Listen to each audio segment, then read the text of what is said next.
नमस्कारम साथियों, welcome to study कोंडा। आज की क्लास में हम ईवीएस तथा ईवीएस पैडागोजी के इम्पॉर्टेंट क्वेश्चन सॉल्व करेंगे जो हमारे सीटेट के एग्जाम के दृष्टिकोण से महत्वपूर्ण होने वाले हैं। हमारा पहला क्वेश्चन है घर पांडी, जिसे हम शिकारी पौधा कहते हैं या फिर पिचर प्लांट भी कहते हैं, जो कीट और मेढक तथा को फंसाकर खा सकता है। हमारे देश के एक पूर्वी राज्य में भी पाया जाता है। इस राज्य का क्या नाम है? जो हमारे शिकारी पौधे होते हैं, जैसे घटपंडी पौधा, जिसे नेफेंथस भी कहते हैं, ये हमारे क्या होते हैं? शिकारी पौधे होते हैं। ये क्या बड़े जीव जंतु मेढक और जो कीट होते हैं इनको खा जाते हैं। इससे भी क्वेश्चन बन चुका है। तो ये हमारे भारत के किस स्टेट में पाया जाता है? तो हमारा ऑप्शन नंबर जो सेकंड है, मेघालय। मेघालय में ये हमारे भारत में पाया जाता है। और वैसे विश्व में ऑस्ट्रेलिया और इंडोनेशिया में घटपर्णी पौधा पाया जाता है। नेक्स्ट क्वेश्चन फ्रेंड्स, हमारा अगला प्रश्न है पर्यावरण अध्ययन एनईपी 2020 के अनुसार अनुभवात्मक सीखने में वृद्धि के लिए शिक्षण शास्त्रीय अभ्यासों का चुनाव कीजिए। हमारे ऑप्शन है पर्यावरण अध्ययन की चुनिंदा अवधारणाओं पर ध्यान केंद्रित करना। ऑप्शन बी है पर्यावरण अध्ययन के शिक्षण में कला का एकीकरण करना। ऑप्शन सी है पर्यावरण अध्ययन के शिक्षण में कहानी के कहने का एकीकरण करना। जो हमारे ऑप्शन बी और सेकंड सी है, ये हमारा राइट ऑप्शन है, इसलिए हमारा राइट ऑप्शन हो जाएगा ऑप्शन नंबर बी और सेकंड, बी और सी। फर्स्ट क्यों नहीं होगा? यहाँ पर पर्यावरण अध्ययन की चुनिंदा की बात कही है, अर्थात हमको किसी भी विषय वस्तु पर कुछ चुनिंदा चीज़ों को पढ़ाना चाहिए। लेकिन ईवीएस पढ़ाने में हमको ऐसा बिल्कुल भी नहीं करना चाहिए। बच्चों को उसके समाज में जो भी कुछ भी है जिससे वो सीख सकता है, उसको उसके पर्यावरण अध्ययन में हमको लाना चाहिए। नेक्स्ट क्वेश्चन फ्रेंड्स, नीचे दिए गए जीव क्रमशः जंतुओं के किस वर्ग में आते हैं?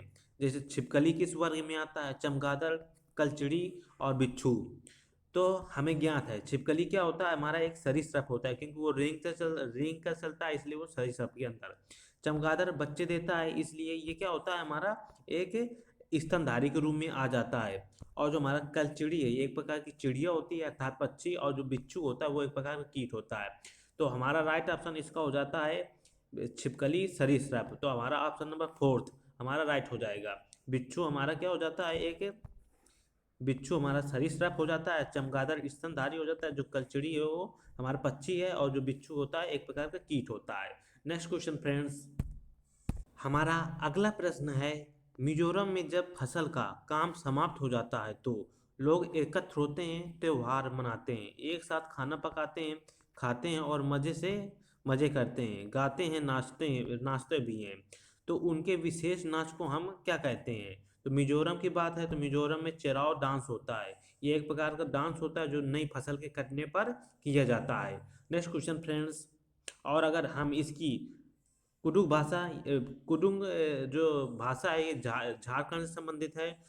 जो झूम खेती है हमारे पूर्वी राज्यों में होती है। और नेक्स्ट क्वेश्चन फ्रेंड्स, हमारा अगला प्रश्न है आरनाथ एक क्या है? सफेरा है। एक सपेरा है। जब वह अपने वाद्ययंत्र अर्थात बीन को बजाता है तो सांप उसके ध्वनि पर अपना सिर इधर उधर घुमाता है। सांप वाद्ययंत्र बीन पर अंकुरिया करने का क्या कारण है? अर्थात आर्यनाथ एक सपेरा है, जब वो बीन बजाता है तो सांप इधर उधर क्यों करता है, इसका कारण क्या है? हमारे ऑप्शन है बीन की जो बीन की जो आवाज़ है वो मधुर है। ऑप्शन सेकेंड है सांप का अपने गहरी कानों द्वारा बीन द्वारा उत्पन्न ध्वनि को सीधे ही सुन सकता है। ऑप्शन थर्ड है सांप की आंखों द्वारा बीन की गति का अनुसरण न करना। ऑप्शन फोर्थ है बीन द्वारा उत्पन्न कंपनों का जमीन से होकर संचरण। तो इसका राइट ऑप्शन हो जाएगा ऑप्शन नंबर फोर्थ, बीन द्वारा उत्पन्न कंपनों का जमीन से संचरण होकर। जब जब बीन बजाते हैं तो बीन के साथ साथ जो उसकी ध्वनि होती है वो क्या होती है, हमारे जमीन से टकराती है। और सांप के पास ऐसी खूबी होती है, वो जो कंपन उत्पन्न होते हैं उसको क्या करता है, डिचार्ज कर मतलब पकड़ लेता है, और वो क्या इधर उधर अपने फन को घुमाया करता है। नेक्स्ट क्वेश्चन फ्रेंड्स, अगला प्रश्न है हमारा निम्न में से कौन सी मुद्रा अबू धाबू में प्रचलित है? अबू धाबू के टॉपिक से हमारे सीटेट के एग्जाम में क्वेश्चन बन जाते हैं। तो इसमें मुद्रा संबंधित क्वेश्चन हमारा है कि डॉलर, रुपए, दिरहम, टका। जो अबू धाबी जो यूएई की राजधानी है, तो उसमें मुद्रा जो है हमारी दिरहम नामक मुद्रा प्रचलित है। अबू धाबी एक रेगिस्तानी एरिया है जहाँ पर खजूर के पेड़ पाए जाते हैं। यहाँ पर टेम्परेचर बहुत अधिक होता है। नेक्स्ट क्वेश्चन फ्रेंड्स, हमारा अगला प्रश्न है, एक प्राणी उद्यान में जाने पर पर्यावरण अध्ययन की शिक्षिका ने अपने विद्यार्थियों से प्राणी उद्यान के जानवर की खाने की आदतों, उनके देश बाहरी लक्षणों जैसे आकार, रंग, बाल इत्यादि को खोजने के लिए कहा। इस क्रियाकलाप के द्वारा वह किन प्रक्रिया कौशलों का विकसित कर रही है? तो हमारे ऑप्शन है अवलोकन, प्रश्न पूछना, संवाद या प्रयोग करना। तो यहाँ पर बाहरी लक्षणों को देखकर हमको बताना है, उनसे प्रयोग तो करवा नहीं रही है हमारी शिक्षिका, इसलिए हमारा जो ऑप्शन सेकेंड है वो गलत हो जाएगी। प्रयोग करने की यहाँ पर कोई बात नहीं हो रही। ऑप्शन सेकेंड है प्रश्न पूछना, हाँ प्रश्न पूछेंगे, वर्गीकरण भी करेंगे, लेकिन क्या वहाँ पर कोई मापन करेंगे बच्चे? क्योंकि बाहरी लक्षण है, वहाँ पर इंची टेप लेकर उनका लंबाई नहीं नापेंगे कोई भी, तो मापन भी यहाँ पर नहीं होगा। ऑप्शन थर्ड हमारा कह रहा है अवलोकन करेंगे, बिल्कुल सही, अवलोकन करेंगे, प्रश्न भी पूछेंगे, संवेदनशीलता भी आएगी उनमें और संवाद भी करेंगे। तो ये अभी तक सबसे राइट ऑप्शन होगा। जो हमारा फोर्थ है इसमें भी प्रयोग है, तो हमारा ये भी गलत हो जाएगा। जो ऑप्शन थर्ड है वो हमारा राइट है, क्योंकि बच्चे जब बाहरी वातावरण देखेंगे अर्थात वो देख रहे हैं तो उनका अवलोकन कर रहे हैं। अब जब कुछ नए जीव जंतु होंगे तो वो क्या करेंगे, शिक्षिका थे या फिर अपने जो सहपाठी मित्रगण होते हैं प्रश्न भी पूछेंगे। और जो हमारा और जब प्राणी उद्यान जाएंगे तो वहाँ पर बहुत सारे क्या जंतुओं को देखेंगे जिनके प्रति इनमें संवेदनशीलता शीलता आएगी और संवाद भी करेंगे। तो हमारा ऑप्शन थर्ड हमारा राइट ऑप्शन हो जाएगा। नेक्स्ट क्वेश्चन फ्रेंड्स, हमारा अगला प्रश्न है, साबुत मूंग या चना को रात भर पानी से भिगोकर फिर या 1 या 2 दिन छोड़ देने पर सबसे पहले जो भाग अंकुरित होता है, जब हम चना या मूंग को फुलाते हैं और फुलाने के बाद क्या हम कपड़े को गीले कपड़े में बांध देते हैं, तो 1 2 दिन बाद उनमें जो अंकुरित हो जाता है जिसे हम सब लोग खाते भी हैं, तो वो क्या होता है? हमारे तना होता है, पत्ती होता है, जड़ होता है या फल होता है? तो हमारा क्या होता है, वो जड़ होता है। जब कोई भी अनाज को फुलाते हैं तो सबसे पहले क्या उगता है, उसकी जड़ें उगती हैं। नेक्स्ट क्वेश्चन फ्रेंड्स, अगला प्रश्न है, उस महिला वेट लिफ्टर का नाम है क्या है जिसने अंतरराष्ट्रीय खेल प्रतियोगिताओं में 29 मेडल जीते हैं? तो वो कौन है? हमारी कल्लम मल्लेश्वरी। कल्लम मल्लेश्वरी आंध्र प्रदेश के रहने वाली हैं। ये इनके पिता क्या थे, पुलिस कांस्टेबल थे। तो ये बचपन से ही वेट लिफ्टिंग का काम कर रही हैं, इन्होंने 29 मेडल जीते हैं। नेक्स्ट क्वेश्चन फ्रेंड्स, हमारा अगला प्रश्न है, प्राथमिक स्तर पर पर्यावरण अध्ययन के उद्देश्य। ऑप्शन हमारा ए है बच्चों को अपने स्वयं से सीखने पर प्रतिबिंबित करने के लिए प्रोत्साहित करना, बिल्कुल सही है। बच्चे अधिक से अधिक जो स्वयं क्रिया करके सीखें वही सबसे अच्छा होता है। ऑप्शन बी हमारा है बच्चों को पर्यावरणीय समस्याओं को हल करने में सक्षम बनाना, ये भी हमारा पॉजिटिव आंसर है। ऑप्शन सी है बच्चों को नए ज्ञान के सृजन करने के लिए संलग्न करना, ये भी हमारा राइट ऑप्शन है।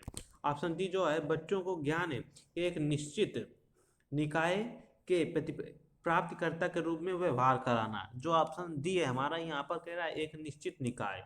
बच्चों को ऐसा बिल्कुल भी नहीं बनाना कि हमको एक निश्चित रूप से ही उनको पढ़ाना है, बिल्कुल भी नहीं। बच्चों को एक समाज के अनुसार सामुदायिक रूप से जो उनके पास पहले से ज्ञान है उसी के अनुसार उनको जोड़कर आगे ज्ञान पढ़ाना है, ऐसा कहने हमारा NEP 2020 ऐसी बात करने की कहता है।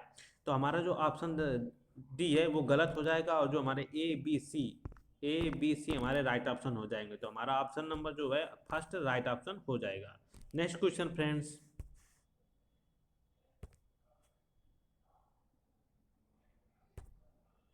हमारा अगला प्रश्न है, नीचे प्याज की खेती करने की प्रक्रिया के कुछ चरण दिए गए हैं, उचित क्रम में नहीं है, अर्थात वो उचित क्रम में नहीं है, हमको उनको उचित क्रम में लगाना है, ये प्रश्न कहने का आशय है।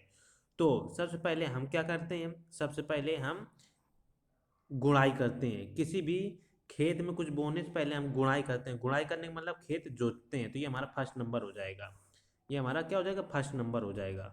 और फिर गुड़ाई करने के बाद हम क्या करते हैं, बीज बो देते हैं। बीज बोने के बाद कुछ समय बाद आपने देखा हो कि घास बहुत ज़्यादा जम जाती है, जिसे खेती की भाषा में खरपतवार कहते हैं। तो ऑप्शन फिर हमारा ए हो जाएगा। फिर जब खरपतवार हट जाता है, जब अच्छी खासी हमारी फसल तैयार हो जाती है, तो हम क्या करते हैं, अब प्याज की खेती कर रहे हैं तो प्याज को क्या कर रहे हैं, उखाड़ लेते हैं। अब जब प्याज उखाड़ लेते हैं कुछ समय बाद उसकी जो ऊपरी परत होती है उसको वो क्या सूख जाती है, तो हम उसे उसे हटाते हैं। तो हमारा राइट ऑप्शन हो जाएगा गुड़ाई करना, अर्थात बी, सी और ए, बी सी ए। हमारा राइट ऑप्शन हो जाएगा option number fourth, B C A E D. Next question friends, हमारा अगला प्रश्न है, दो बच्चे हैं, दो बच्चों की क्लिनिकल विकृत रिपोर्ट नीचे दिए गए अनुसार थी। अर्थात दो बच्चों की जो हमारी क्लिनिक जो रिपोर्ट होती है इस प्रकार थी। आरती आरती जो है 12 वर्ष की है, स्त्री है, हीमोग्लोबिन उसका कितना है, 10.5 आया है। और जो नमन है वो 12 वर्ष का वो भी है, वो पुरुष है, तो उसका हीमोग्लोबिन कितना आया है, 8 आया है। तो उपरोक्त रिपोर्ट के आधार पर निम्नलिखित में से कौन सा एक निष्कर्ष निकाला जा सकता है। देखिए, जो स्त्रियां होती हैं 12 वर्ष की, अर्थात जो बालिका है 12 वर्ष की, जो उसको स्वस्थ जो हमारा हीमोग्लोबिन होता है वो कहाँ से 12 से 15 माना जाता है, 12 से 15 माना जाता है। और जो लड़का है उसके लिए जो है 13 से 17 माना जाता है, उसके लिए 12 वर्ष की अवस्था में हीमोग्लोबिन होना चाहिए। अब यहाँ पर इस रिपोर्ट के अनुसार दोनों को ही कम है, तो हमारे लिए हमारा ऑप्शन हो जाएगा दोनों ही अनीमिया से पीड़ित हैं। जब दोनों अनीमिया से पीड़ित हैं तो उनके लिए इसको दूर अनीमिया को दूर करने के लिए गुड़, आंवला और हरी पत्तीदार सब्जियां उनको खानी चाहिए। ये भी सीटेट के एग्जाम में आ चुका है। Next question friends,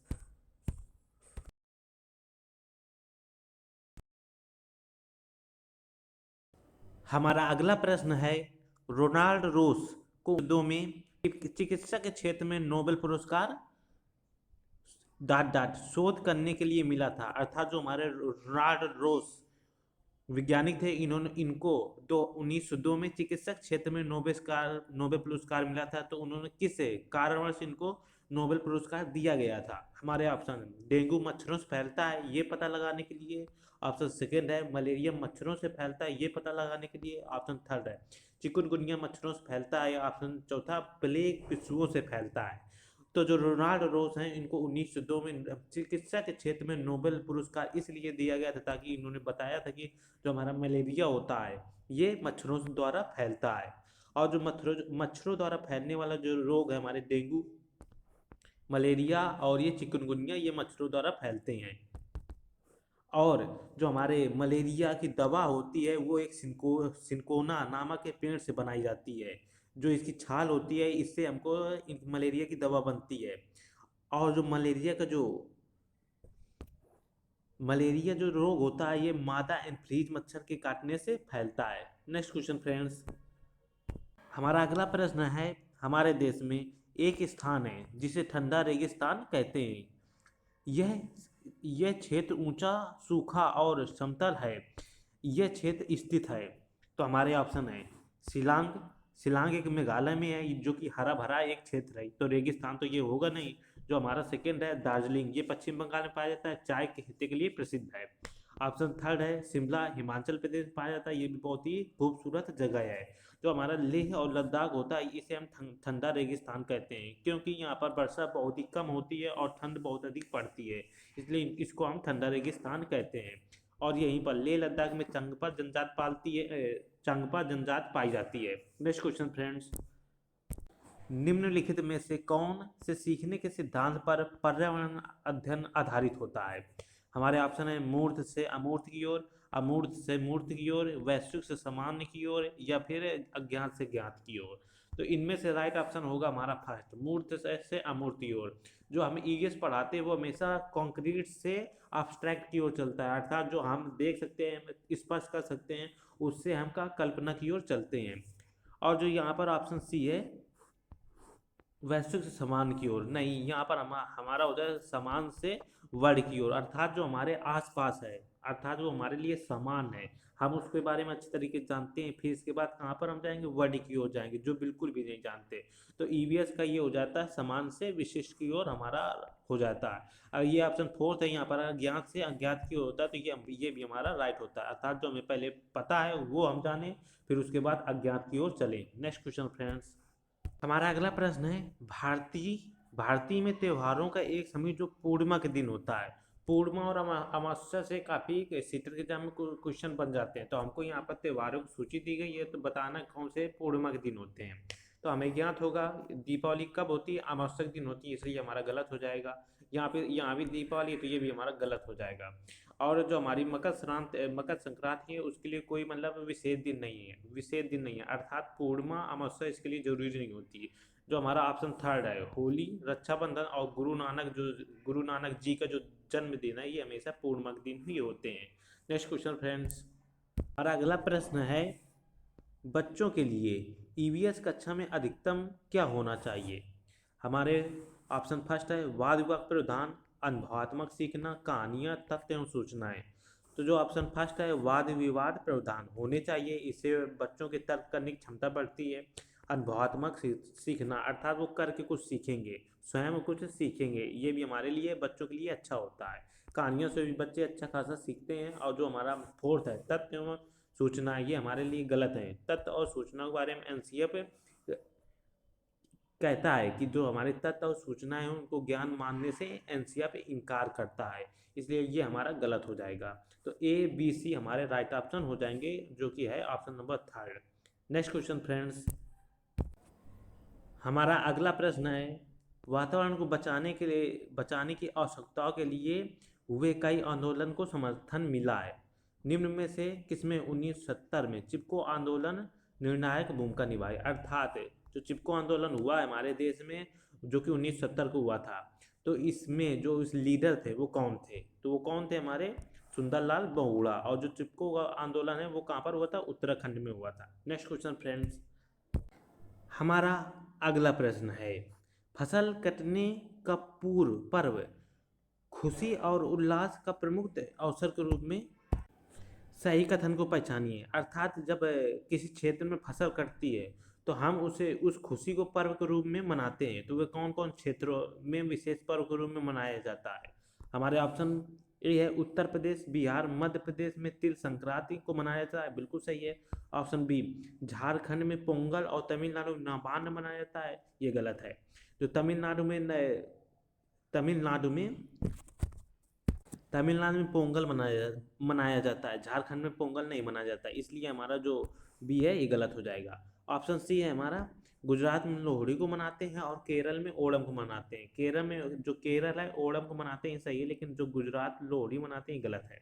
option A जो डी है, महाराष्ट्र में गुड़ी पड़वा, असम में बिहू, पश्चिम बंगाल में नाबंद मनाते हैं, तो ये हमारा सही हो जाएगा। तो ए और डी हमारे राइट ऑप्शन हो जाएंगे यहाँ पर।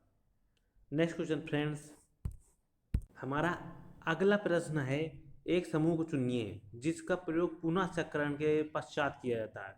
अर्थात कोई आइटम है उसका हम रिसाइकल कर चुके हैं, फिर उसके बाद वो चीज़ें बनती हैं, तो वो कौन हो जाएंगे। तो पॉलीथीन बैग, कागज़, बैटरी, मोबाइल फ़ोन, ये नहीं होगा, मोबाइल फ़ोन पुनः चक्रण के बाद नहीं बनते।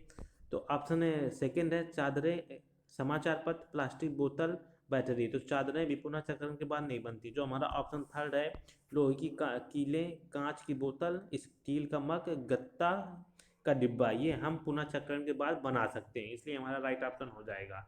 नेक्स्ट क्वेश्चन फ्रेंड्स, हमारा अगला प्रश्न है, ईवीएस के शिक्षण में क्षेत्रीय भ्रमण महत्वपूर्ण है। निम्न में से कौन सा विकल्प इस प्रकार के भ्रमण के लिए सही है। हमारा पहला ऑप्शन है, पूर्व योजना तथा प्रतिपुष्ट क्रियाकलाप के साथ स्कूल के नज़दीक किसी स्थान पर जाना। ऑप्शन सेकेंड है, किसी दूर दराज व परिचित स्थान पर जाना। ऑप्शन थर्ड है, किसी नज़दीक स्थान पर जाना। ऑप्शन फोर्थ है, अपनी पसंद की किसी जगह पर जाना। जब हम क्षेत्रीय भ्रमण की बात करते हैं तो ईवीएस में सबसे अच्छा तरीका है बच्चों को सिखाने के लिए। तो इसके लिए जब हम क्षेत्रीय भ्रमण की योजना बनाते हैं तो ये कैसी होनी चाहिए, पूरी योजना होनी चाहिए। और प्रतिपुरुष क्रिया के कला के साथ स्कूल कहीं नज़दीक होना चाहिए, बहुत दूर बच्चों को नहीं ले जाना चाहिए।